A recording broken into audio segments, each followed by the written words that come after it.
గౌరవ ముఖ్యమంత్రి చంద్రబాబు నాయుడు గారికి, NTR memorial trust managing trustee Bhuvaneswari గారికి, ఉప ముఖ్యమంత్రి నాకు అన్న సమానమైన పవనన్నకి, మీ అందరి బాలయ్య, నా ఒక్కడే ముద్దల మావయ్య బాలయ్య బాబు గారికి, ఈ ఈవెంట్ హీరో నా మిత్రుడు తమన్ గారికి, ప్రజాప్రతినిధులు, ఇక్కడ విచ్చేసిన విద్యార్థులందరికీ పేరు పేరున నా హృదయపూర్వక నమస్కారం.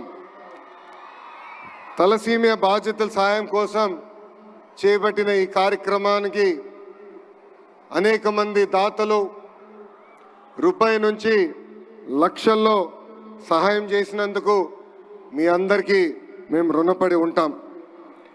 ఎన్టీఆర్ ట్రస్ట్ అంటే చిరునవ్వు, ఎన్టీఆర్ ట్రస్ట్ అంటే ఒక భరోసా, ఎన్టీఆర్ ట్రస్ట్ అంటే ఒక నమ్మకం.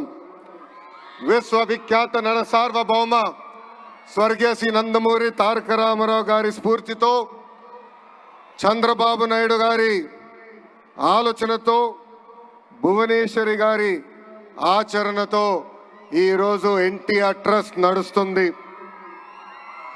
1995లో ఒక అడుగుతో మొదలైన ఎన్టీఆర్ ట్రస్ట్ అహర్నిశలు తెలుగు ప్రజలు ఎక్కడున్నా వాళ్ళకి అండగా నిలబడింది.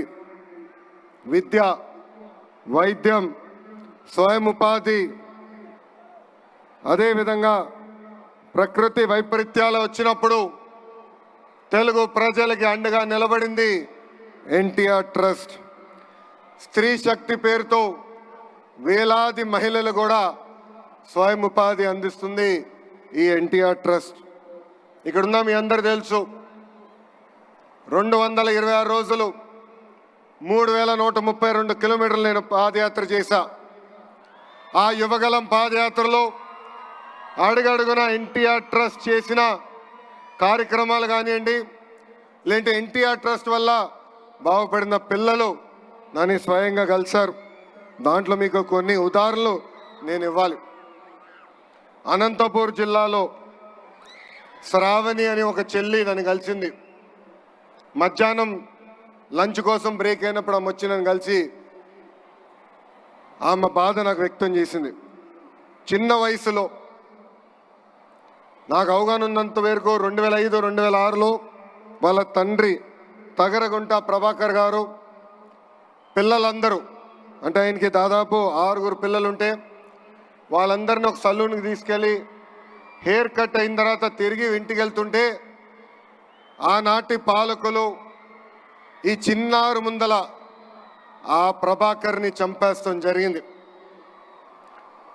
మా చెల్లమ్మ శ్రావణి ముందల ఆ ప్రభాకర్ని చంపేస్తాం జరిగింది.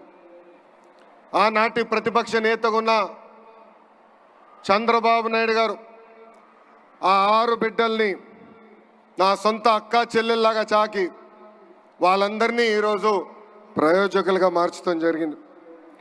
శ్రావణితో పాటు ఆమెకున్న అక్కలు కానీ అన్నలు ఈరోజు బెంగళూరులో కానీ, హైదరాబాద్లో కానీ, చెన్నైలో కానీ ఐటీ రంగంలో అద్భుతంగా ముందరికెళ్తున్నారు.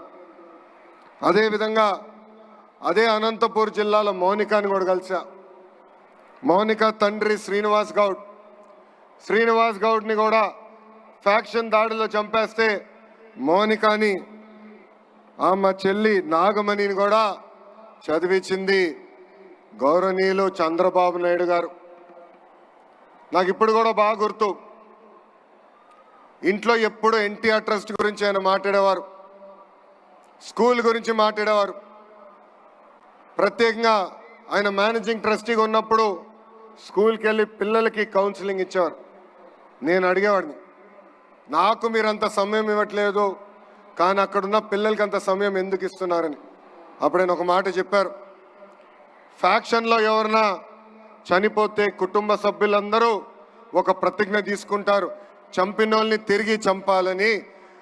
దానికి నేను ఫుల్ స్టాప్ పెట్టాలనుకున్నాను, అందుకే ఆ పిల్లలకి నేను స్వయంగా కౌన్సిలింగ్ ఇస్తున్నానని చెప్పిన వ్యక్తి చంద్రబాబు నాయుడు గారు.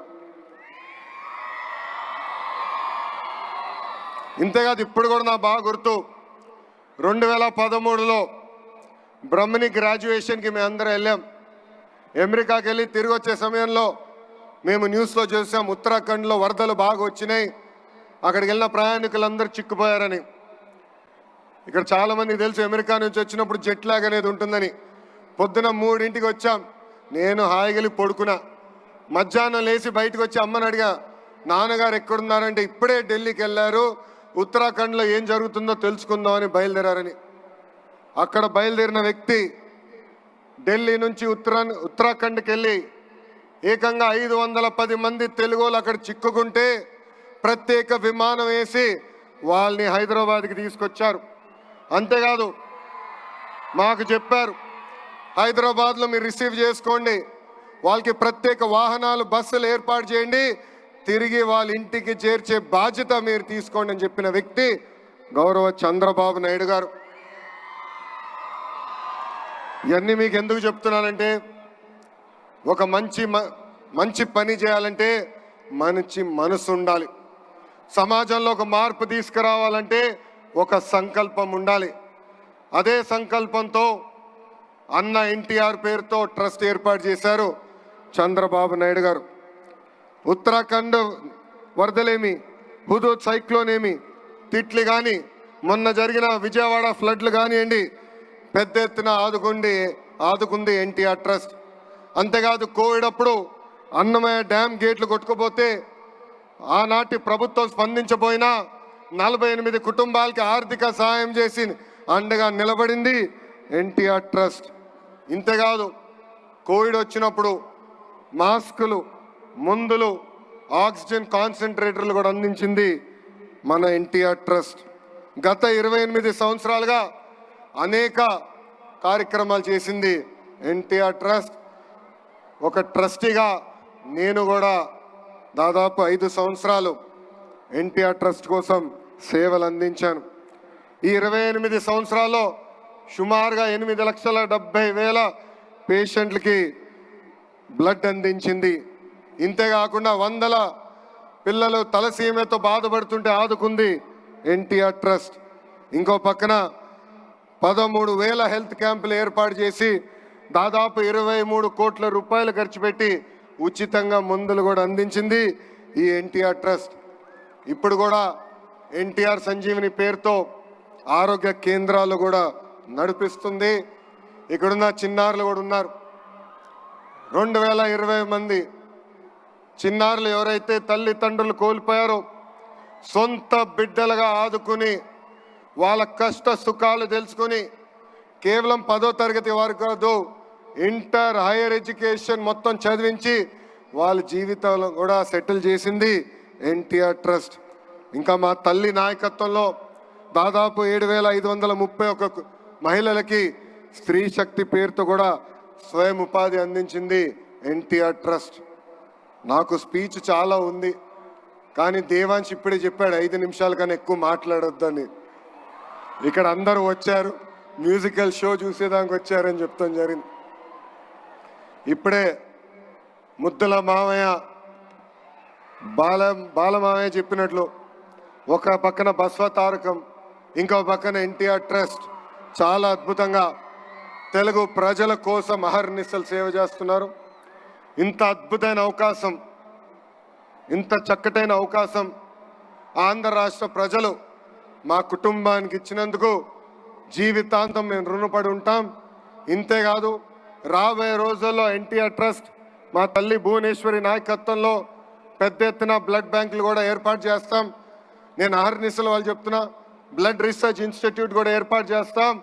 బ్లడ్లో అగ్రస్థానం రీసెర్చ్ చేసే బాధ్యత ఎన్టీఆర్ ట్రస్ట్ తీసుకుంటుందని సభాముఖంగా తెలుగు ప్రజలందరూ తెలుపుకుంటూ మీ అందరి దగ్గర నుంచి సెలవు తీసుకుంటున్నా. జోహార్ అన్న ఎన్టీఆర్, జోహార్ అన్న ఎన్టీఆర్, జై హింద్, జై హింద్. అందరికీ నమస్కారం.